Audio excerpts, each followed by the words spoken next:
ಜನಅಗ್ರ ವಾರ್ತೆಗೆ ಸ್ವಾಗತ. ನಾನು ಪೃಥ್ವಿರಾಜ್ ಹಾರ್ನಹಳ್ಳಿ. ವಾಲ್ಮೀಕಿಗೆ ಸರ್ಕಾರದ ಮಣೆ. ಈಗ ಪಂಚಮಸಾಲಿ ಯುದ್ಧ, ಸರ್ಕಾರಕ್ಕೆ ಧರ್ಮ ಸಂಕಟ, ಮೀಸಲಾತಿ ಮಹಾಯುದ್ಧ.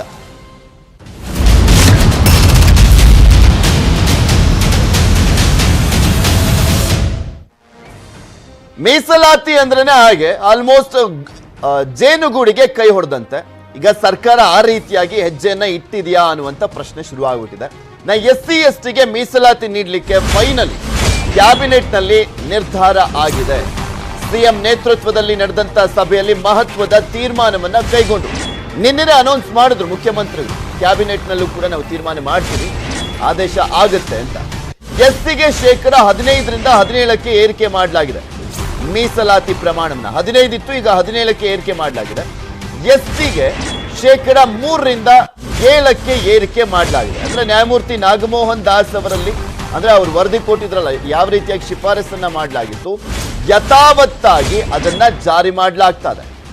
ಬೇರೆ ಸಮುದಾಯಗಳ ಮೀಸಲಾತಿ ಬಗ್ಗೆ ಚರ್ಚೆ ಮಾಡ್ತೇವೆ ಕ್ಯಾಬಿನೆಟ್ ಬಳಿಕ ಕಾನೂನು ಸಚಿವ ಮಾಧುಸ್ವಾಮಿ ಅವರು ಹೇಳಿಕೆಯನ್ನು ಕೊಟ್ಟರು. ಇಟ್ ವಿಲ್ ಬಿ ಇಂಪ್ಲಿಮೆಂಟೆಡ್ ಅಂತ ಹೇಳಿ, ಹಾಗಾಗಿ ಇದು ತಕ್ಷಣ ಗೌರ್ಮೆಂಟ್ ಆರ್ಡರ್ ಇಶ್ಯೂ ಆಗಿ ಜಾರಿಗೆ ತರಬೇಕು ಅಂತ ಹೇಳಿ ಸರ್ಕಾರ ಇವತ್ತು ತೀರ್ಮಾನ ಮಾಡಿದೆ. ಅದರ ಬಗ್ಗೆ ಸುಭಾಷ್ ಆಡೆ ಅವರ ವರದಿನೂ ನಾವು ಓದಿದ್ದೀವಿ. ಸನ್ಮಾನ್ಯ ಜಸ್ಟಿಸ್ ನಾಗಮೋಹನ್ ದಾಸ್ ಅವರು 2-3 ಕಡೆ ಎಜೆ ಸದಾಶಿವ ವರದಿಯನ್ನು ಕೂಡ ಕೋಟ್ ಮಾಡಿದ್ದಾರೆ.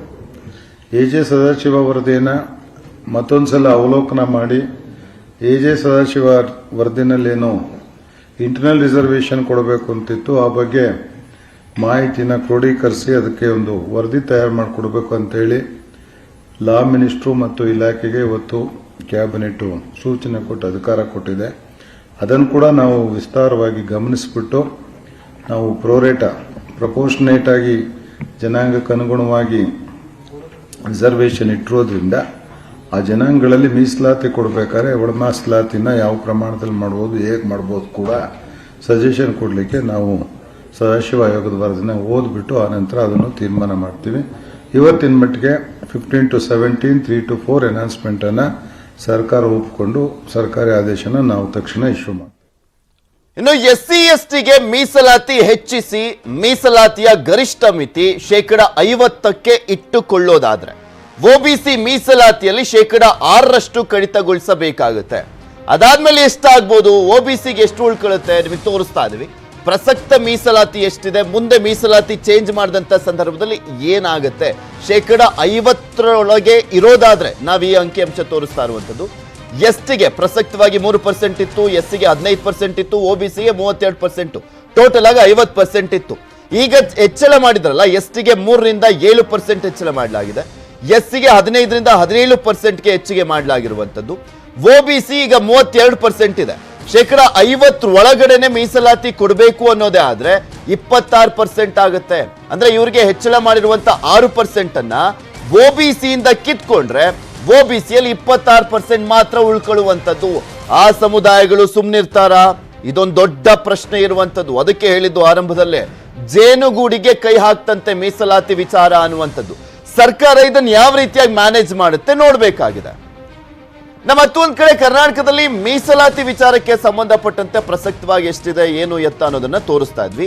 ಅದನ್ನ ಬಿಟ್ಟು ಈಗ ಒಬಿಸಿ ಅದನ್ನ ಇವ್ರು ಯಾವುದನ್ನು ಕೂಡ ಟಚ್ ಮಾಡಲ್ಲ. ಅದನ್ನ ಬಿಟ್ಟು ಬೇರೆದನ್ನ ಪ್ಲಾನ್ ಏನಿರ್ಬೋದು ಅಂತ ನಾವು ನೋಡೋದಾದ್ರೆ ಇಲ್ಲಿ ಪ್ರಮುಖವಾಗಿ ಒಂದು 50% ಏನಿದೆ ಸುಪ್ರೀಂ ಕೋರ್ಟ್ ಆರ್ಡರ್, ಅದನ್ನೂ ಕೂಡ ಮೀರಿ ಏನಾದ್ರೂ 56% ವರ್ಗು ಮಾಡೋದಾದ್ರೆ ಎಸ್ಟಿಗೆ 7%, ಎಸ್ಸಿಗೆ 17%, ಒಬಿಸಿ 32% ಇರುತ್ತೆ. ಅದಾದ್ಮೇಲೆ ಟೋಟಲ್ ಆಗಿ 56% ವರ್ಗು ಕೂಡ ಜಾಸ್ತಿ ಆದಂತೆ ಆಗತ್ತೆ.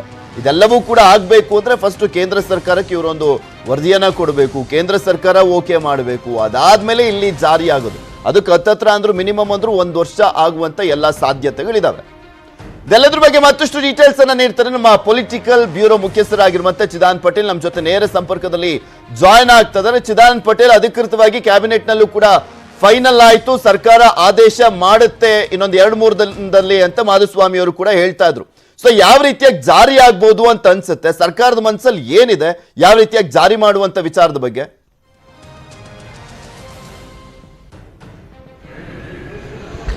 ಪೃಥ್ವಿರಾಜ್ ಜಾರಕಿಹೊಳಿ ಪರಿಶಿಷ್ಟ ಜಾತಿಗಿದ್ದಂತ 15% ಮೀಸಲಾತಿಯನ್ನು 17%ಗೆ ಏರಿಕೆಯನ್ನು ಮಾಡಿರುವಂತದ್ದು. ಅದೇ ರೀತಿ ಪರಿಶಿಷ್ಟ ಪಂಗಡಕ್ಕಿದ್ದಂತ 3% ಅನ್ನ 7%ಗೆ ಏರಿಕೆ ಮಾಡಿರುವಂತದ್ದು. ಅಲ್ಲಿಗೆ 4% ಪರಿಶಿಷ್ಟ ಜಾತಿಗೆ ಮತ್ತು ಪರಿಶಿಷ್ಟ ಜಾತಿಗೆ 2% ಮತ್ತು ಪರಿಶಿಷ್ಟ ಪಂಗಡಕ್ಕೆ 4% ಮೀಸಲಾತಿಯನ್ನು ಹೆಚ್ಚಳ ಮಾಡಿ ಇವತ್ತು ಸಂಪುಟ ಸಭೆಯಲ್ಲಿ ಅನುಷ್ಠಾನ ಮಾಡಿ ಒಪ್ಪಿಗೆಯನ್ನು ಕೊಟ್ಟಿರುವಂತದ್ದು. ಇದು ಇನ್ನ 2 ರಿಂದ 3 ದಿನ ಸರ್ಕಾರಿ ಆದೇಶ ಆಗಿರಬೇಕಾಗಿದೆ. ಅಲ್ಲದೆ ಪ್ರಮುಖವಾಗಿ ಇಲ್ಲಿ ಮಾಧುಸ್ವಾಮಿ ಒಂದು ಮಾತನ್ನು ಕೂಡ ಹೇಳಿದ್ರು.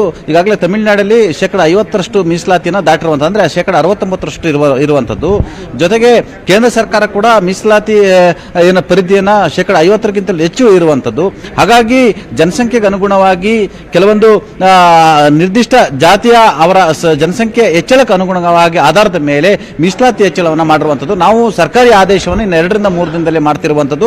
ಆ 2 ರಿಂದ 3 ದಿನದಲ್ಲಿ ಸರ್ಕಾರಿ ಅಧಿಕಾರಿಗಳ ಜೊತೆ ಚರ್ಚೆ ಮಾಡಿ ಅದನ್ನು ಯಾವ ರೀತಿ ಇಂಪ್ಲಿಮೆಂಟ್ ಮಾಡಬೇಕು ಅನ್ನೋದ್ರ ಬಗ್ಗೆ ನಾವು ನಿರ್ಧಾರವನ್ನು ತೆಗೆದುಕೊಳ್ತೀವಿ ಅಂತ ಒಂದು ಮಾತನ್ನು ಕೂಡ ಹೇಳಿರುವಂತದ್ದು. ಆ ಮುಖಾಂತರ ಎಲ್ಲ ಒಂದು ಕಡೆ ಇಲ್ಲಿ OBCಯ ಮೀಸಲಾತಿ ನಾವು ಯಾವುದೇ ಕಾರಣಕ್ಕೂ ಕಿತ್ಕೊಳ್ಳಲ್ಲ ಅನ್ನೋ ರೀತಿ ಅಂತ ಹೇಳಿರುವಂತ ಮಾಧುಸ್ವಾಮಿ ಅವರು ಇದರ ಬೆನ್ನಲ್ಲೇ 50% ದಾಟಿದ್ರು ಕೂಡ ಈಗಾಗಲೇ ತಮಿಳುನಾಡಲ್ಲಿ 69% ಇರೋದ್ರಿಂದ ಮತ್ತು ಕೇಂದ್ರ ಸರ್ಕಾರ ಮೀಸಲಾತಿ ಪರಿಧಿಯನ್ನು 50%ಗಿಂತಲೂ ಹೆಚ್ಚು ದಾಟಿದ್ರಿಂದ ಹಾಗಾಗಿ ನಾವು ಕೂಡ ಆ ಪರಿಧಿಯನ್ನು ದಾಟ್ತೀವಿ ಅನ್ನೋ ಒಂದು ಮಾತನ್ನು ಕೂಡ ಹೇಳಿರುವಂತದ್ದು. ಯಾಕಂತಂದ್ರೆ ವಿಶೇಷ ಪ್ರಕರಣಗಳಲ್ಲಿ ಮತ್ತು ಪರಿಶಿಷ್ಟ ಜಾತಿ ಮತ್ತು ಪಂಗಡಗಳಲ್ಲಿ ಜನಸಂಖ್ಯೆಗೆ ಅನುಗುಣವಾಗಿ ಫಂಡಮೆಂಟಲ್ಸ್ ರೈಟ್ಸ್ ಆಗಿದ್ದರಿಂದ ಅದನ್ನು ನಾವು ಮೀಸಲಾತಿಯನ್ನು ಕೊಡ್ತಿದ್ದೇವೆ ಅನ್ನೋ ಮುಖಾಂತರ ಎಲ್ಲೊಂದು ಕಡೆ ಬೀಸೋದೊಣ್ಣೆಯಿಂದ ಸದ್ಯಕ್ಕೆ ತಪ್ಪಿಸಿಕೊಂಡಿದ್ದಾರೆ ಅಂತ ಹೇಳ್ಬೋದು. ಇದರ ಬೆನ್ನಲ್ಲೇ ನ್ಯಾಯಮೂರ್ತಿ ಸದಾಶಿವ ಆಯೋಗದ ವರದಿಯನ್ನು ಕೂಡ ಪ್ರಸ್ತಾಪವನ್ನು ಮಾಡಿರತಕ್ಕಂಥ JC ಮಾಧುಸ್ವಾಮಿ ಅವರು ಸದಾಶಿವ ಆಯೋಗದ ವರದಿಯಲ್ಲಿ ಒಳ ಮೀಸಲಾತಿ ಇರತಕ್ಕಂಥದ್ದು. ಯಾಕಂತ ಹೇಳಿದ್ರೆ ಪರಿಶಿಷ್ಟ ಜಾತಿಗೆ ಸೇರಿದಂತ 106 ಪಂಗಡಗಳಿರ್ತಕ್ಕಂಥದ್ದು. ಅಲ್ಲಿ ಅದೇ ರೀತಿ ಪರಿಶಿಷ್ಟ ಪಂಗಡಕ್ಕೆ ಸೇರಿದಂತ 57 ಜಾತಿಗಳಿರ್ತಕ್ಕಂಥ. ಹಾಗಾಗಿ ಇಲ್ಲಿ ಈ ಒಂದು ಮೀಸಲಾತಿ ಒಳ ಮೀಸಲಾತಿ ಕಲ್ಪಿಸಲಿದ್ದರೆ ಸಣ್ಣ ಸಣ್ಣ ಸಮುದಾಯ ಅಂದ್ರೆ ಪರಿಶಿಷ್ಟ ಜಾತಿ ಒಳಗಡೆನೆ ಇರ್ತಕ್ಕಂಥ ಅತಿ ಸಣ್ಣ ಸಮುದಾಯ ಹಿಂದುಳಿದಿರುವಿಕೆಯನ್ನ ಗಮನಿಸಲಿಕ್ಕೆ ಸಾಧ್ಯ ಇಲ್ಲ. ಕೇವಲ ಕೆಲವರಿಗೆ ಮಾತ್ರ ಇದು ಅವಕಾಶ ಸಿಗುತ್ತೆ. ಹಾಗಾಗಿ ಒಳ ಮೀಸಲಾತಿ ಜಾರಿಗೂ ಕೂಡ ಸರ್ಕಾರ ನಿರ್ಧಾರ ಮಾಡಿರುವಂತದ್ದು. ಆ ಮುಖಾಂತರ ಇದೊಂಥರ ಕಾಂಗ್ರೆಸ್ ಪಕ್ಷಕ್ಕೆ ಇದು ಮಾಸ್ಟರ್ ಸ್ಟ್ರೋಕ್ ಅಂತಲೇ ಹೇಳಲಾಗ್ತದೆ. ಯಾಕಂತ ಹೇಳಿದ್ರೆ ನ್ಯಾಯಮೂರ್ತಿ ಸದಾಶಿವ ಆಯೋಗದ ವರದಿಯನ್ನು ಜಾರಿ ಮಾಡಲಿಕ್ಕೆ ಸಿದ್ದರಾಮಯ್ಯ ಸರ್ಕಾರ ಮೀನಾಮೇಷ ಎಣಿಸಿತು. ಯಾಕಂತ ಹೇಳಿದ್ರೆ ಅಲ್ಲಿ ಪರಿಶಿಷ್ಟ ಜಾತಿ ಎಡಗೈ ಮತ್ತು ಬಲಗೈ ನಡುವಿನ ಕಿತ್ತಾಟ ಆಗಿತ್ತು. ಬಲಗೈನಲ್ಲಿ ಪ್ರಭಾವಿ ಇರೋದ್ರಿಂದ ಅದು ಮಲ್ಲಿಕಾರ್ಜುನ್ ಖರ್ಗೆ ಸೇರಿದಂತೆ ಡಾಕ್ಟರ್ ಜಿ ಪರಮೇಶ್ವರ್ ಸೇರಿದಂತೆ ಅನೇಕರು ಬಲಗೈ ಸೇರಿದಾಗಿದ್ದರಿಂದ ಎಲ್ಲೊಂದು ಕಡೆ ಇದು ಎಡಗೈನವರು ಸದಾಶಿವ ಆಯೋಗನ ವರದಿಯನ್ನು ಜಾರಿ ಮಾಡಿದ್ದು ಎಡಗೈಗೆ ಅನುಕೂಲ ಆಗುತ್ತೆ ಎಂಬ ಕಾರಣಕ್ಕಾಗಿ ಎಲ್ಲೊಂದು ಕಡೆ ವಿರೋಧವನ್ನು ವ್ಯಕ್ತಪಡಿಸಿದರು. ಹಾಗಾಗಿ ನ್ಯಾಯಮೂರ್ತಿ ಸದಾಶಿವ ಆಯೋಗದ ವರದಿಯನ್ನ ಜಾರಿ ಮಾಡಲಿಕ್ಕೆ ಕೂಡ ಸರ್ಕಾರ ಬದ್ಧವಾಗಿದ್ದಂತೆ ಹೇಳುವ ಮುಖಾಂತರ ಇದಕ್ಕಾಗಿ ಒಂದು ಸಮಿತಿಯನ್ನು ರಚನೆ ಮಾಡಿರುವಂತದ್ದು. ಕಾನೂನು ಸಚಿವ JC ಮಾಧುಸ್ವಾಮಿ ಅಧ್ಯಕ್ಷತೆಯಲ್ಲಿ ಮತ್ತು ಕಾನೂನು ಇಲಾಖೆಯ ಅಧಿಕಾರಿಗಳ ಅಧ್ಯಕ್ಷತೆಯಲ್ಲಿ ಒಂದು ವರದಿಯನ್ನು ಸರ್ಕಾರ ಕೇಳಿರುವಂತಹ ಆ ವರದಿಯ ಆಧಾರದ ಮೇಲೆ ಒಳ ಮೀಸಲಾತಿ ಜಾರಿಗೆ ಕೂಡ ಸರ್ಕಾರ ತೀರ್ಮಾನವನ್ನು ತೆಗೆದುಕೊಳ್ಳಿದೆ.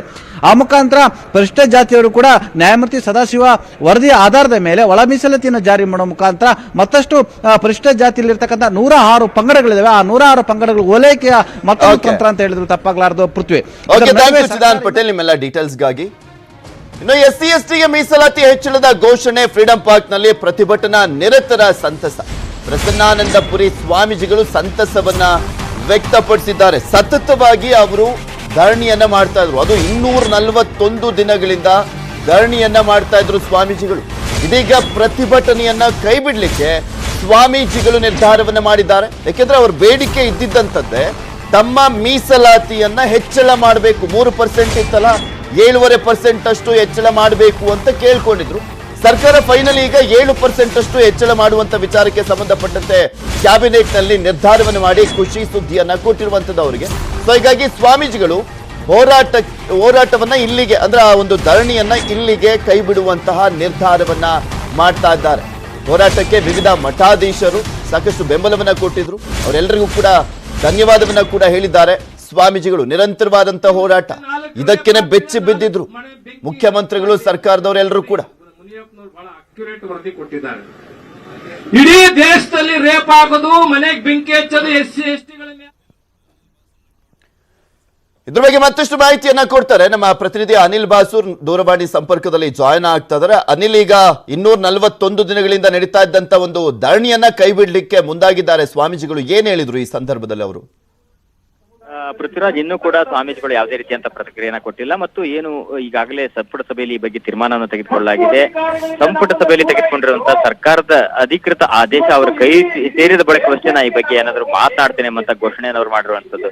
ಜೊತೆಗೆ ನಂತರ ಅವ್ರ ಜೊತೆಗಿರುವಂತಹ ಸುಮಾರು ಇನ್ನೂ 8 ಜನ ಸ್ವಾಮೀಜಿಗಳಿದ್ದಾರೆ. ಜೊತೆಗೆ ವಿವಿಧ ಸಂಘಟನೆಗಳು ಕೂಡ ಅವರಿಗೆ ಒಂದು ಸಾಥನ್ನ ಕೊಟ್ಟಿರುವಂತದ್ದು. ಆ ಸಂಘಟನೆಗಳು ಹೇಳ್ತಿರುವಂತದ್ದು ತಾತ್ಕಾಲಿಕವಾಗಿ ಸ್ವಾಮೀಜಿಯವರು ಈಗ ಒಂದು ಪ್ರತಿಭಟನೆ ಏನಿದೆ ಅದನ್ನು ಹಿಂದಕ್ಕೆ ಪಡೆದುಕೊಳ್ತಾರೆ. ಆದರೆ ಸರ್ಕಾರದ ಆದೇಶವನ್ನ ನೋಡಿಕೊಂಡು ಅಧಿಕೃತವಾಗಿ ಪ್ರತಿಭಟನೆಯನ್ನು ಹಿಂದಕ್ಕೆ ತೆಗೆದುಕೊಳ್ಳೋದಕ್ಕೆ ಏನು ಸ್ವಾಮೀಜಿ ಹಾಗೂ ಪ್ರತಿಭಟನಾ ನಿರತರಿದ್ದಾರೆ ಅವರೊಂದು ತೀರ್ಮಾನಕ್ಕೆ ಬರ್ತಾರೆ ಎಂಬ ಹೇಳಿಕೆ ಮತ್ತು ಮಾಹಿತಿಯನ್ನು ಕೊಟ್ಟಿರುವಂತದ್ದು. ಹೀಗಾಗಿ ಇನ್ನಷ್ಟೇ ಹೊತ್ತಿನಲ್ಲಿ ಅಂದ್ರೆ ಸಂಪುಟ ಸಭೆಯ ಬಳಿಕ ಮುಖ್ಯಮಂತ್ರಿಗಳು ಕೂಡ ಬಂದು ಪ್ರತಿಭಟನಾ ನಿರತ ಸ್ವಾಮೀಜಿ ಅವರನ್ನ ಭೇಟಿಯಾಗಿ ಸರ್ಕಾರದ ಕ್ರಮಗಳನ್ನ ತಿಳಿಸಿ ಅವರನ್ನ ಪ್ರತಿಭಟನೆಯನ್ನ ಕೈ ಬಿಡೋದಕ್ಕೆ ಅವರ ಮನವೊಲಿಸುವ ಸಾಧ್ಯತೆ ಇದೆ. ಹೀಗಾಗಿ ಇನ್ನಷ್ಟೇ ಅವರು ಸ್ವಾಮೀಜಿಗಳು ಕೂಡ ಅಂದ್ರೆ ವಾಲ್ಮೀಕಿ ಗುರುಪೀಠದ ಪ್ರಸನ್ನ ಸ್ವಾಮೀಜಿಯನ್ನು ಕಳೆದ 241 ದಿನಗಳಿಂದ ಪ್ರತಿಭಟನೆಯನ್ನ ಮಾಡ್ತಾ ಇದ್ದಾರೆ ಫ್ರೀಡಂ ಪಾರ್ಕ್ ನಲ್ಲಿ. ಅವರು ಕೂಡ ತಮ್ಮ ಪ್ರತಿಭಟನೆಯನ್ನ ತಾತ್ಕಾಲಿಕವಾಗಿ ಅಂದ್ರೆ ಇದು ಗೆಜೆಟ್ ಅಲ್ಲಿ ಪಾಸ್ ಆಗಬೇಕು, ಜೊತೆಗೆ ಅಂತ ಕೇಂದ್ರ ಸರ್ಕಾರದ ಒಪ್ಪಿಗೆ ಕೂಡ ಸಿಗಬೇಕು, ಹೀಗಾಗಿ ತಾತ್ಕಾಲಿಕವಾಗಿ ಹಿಂದಕ್ಕೆ ಪಡಿತೀವಿ ಅಂತ ಮಾಹಿತಿಯನ್ನ ಕೊಟ್ಟಿದ್ದಾರೆ ಪೃಥ್ವಿರಾಜ್. ಈಗ ಮುಖ್ಯಮಂತ್ರಿಗಳೇ ಸ್ವತಃ ಬಂದು ತಮ್ಮ ಸಂಪುಟದ ಸಹೋದ್ಯೋಗಿಗಳ ಜೊತೆ ಬಂದು ಅವರಿಗೆ ಮನವರಿಕೆ ಮಾಡಿಕೊಡ್ತಾರೆ. ಯಾವಾಗ ಬರುವಂತ ಸಾಧ್ಯತೆ ಇದೆ, ಅದ್ರ ಬಗ್ಗೆ ಏನಾದ್ರು ಮಾಹಿತಿ ಇದೆಯಾ?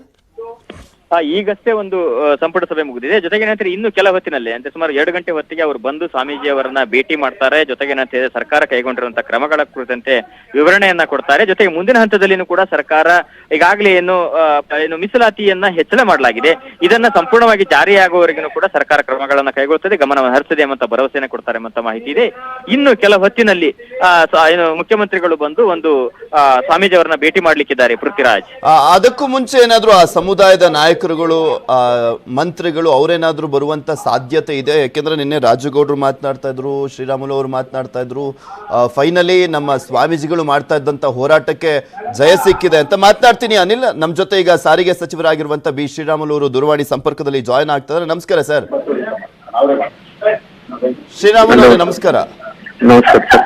ಈಗ ಫೈನಲಿ ಕ್ಯಾಬಿನೆಟ್ ನಲ್ಲಿ ಒಪ್ಪಿಗೆ ಸಿಕ್ಕಿರುವಂತದ್ದು, ಯಾವ ರೀತಿಯಾಗಿ ಜಾರಿ ಆಗುತ್ತೆ ಇದು? ಅನೇಕ ವರ್ಷಗಳಿಂದ ಎಸ್ಸಿ ಮತ್ತು ಎಸ್ಟಿ ಸಮುದಾಯಕ್ಕೆ ಏನ್ ಮೀಸಲಾತಿ ಹೆಚ್ಚಳಿಕೆ ಮಾಡಂತ ವಿಚಾರದಲ್ಲಿ ನನ್ನ ಸರ್ಕಾರ, ನಮ್ಮ ಮುಖ್ಯಮಂತ್ರಿಗಳು ಬದ್ಧಾಗಿದ್ದು ಕ್ಯಾಬಿನೆಟ್ ಇವತ್ತು ಅನುಮೋದನೆಗಳು ಸಿಕ್ಕಿದೆ.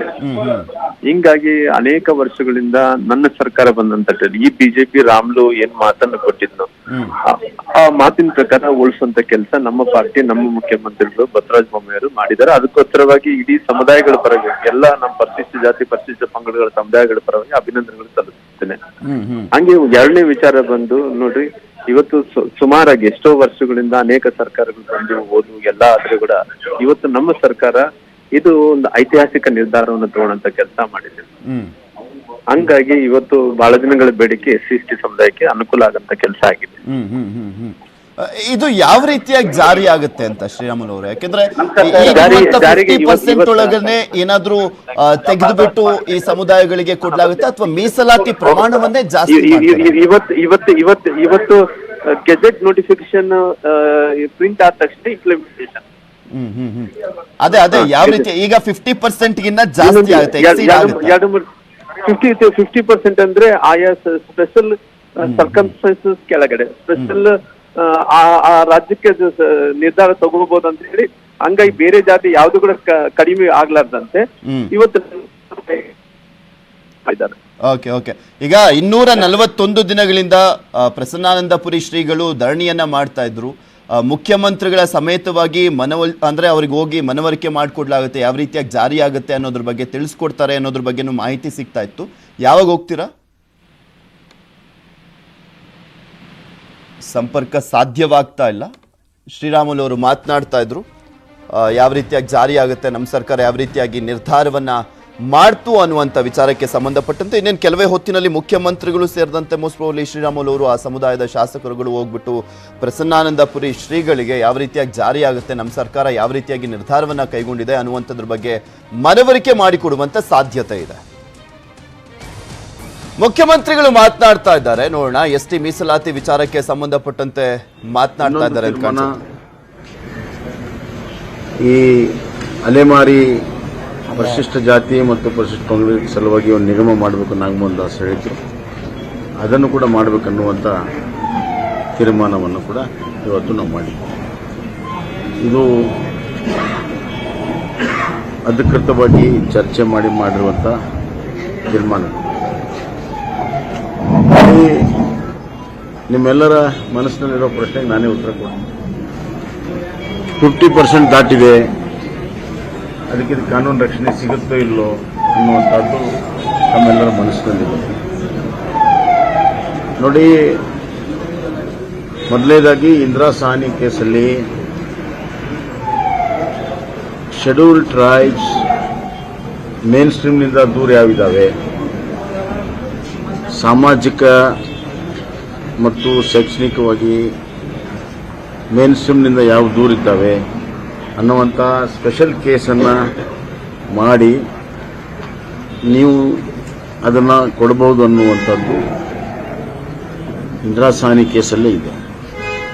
ಜಸ್ಟಿಸ್ ನಾಗಮೋಹನ್ ದಾಸ್ ಅವರು ಮತ್ತು ಜಸ್ಟಿಸ್ ಅಡಿ ಅವರು ಇಬ್ಬರೂ ಕೂಡ ಇದು ಯಾಕೆ ಸ್ಪೆಷಲ್ ಎಕ್ಸ್ಟ್ರಾರ್ಡಿನರಿ ಕೇಸ್ ಆಗುತ್ತೆ ಅನ್ನೋದನ್ನು ತಮ್ಮ ರಿಪೋರ್ಟಲ್ಲಿ ಸ್ಪಷ್ಟವಾಗಿ ನಮೂದಿಸಿದ್ದಾರೆ.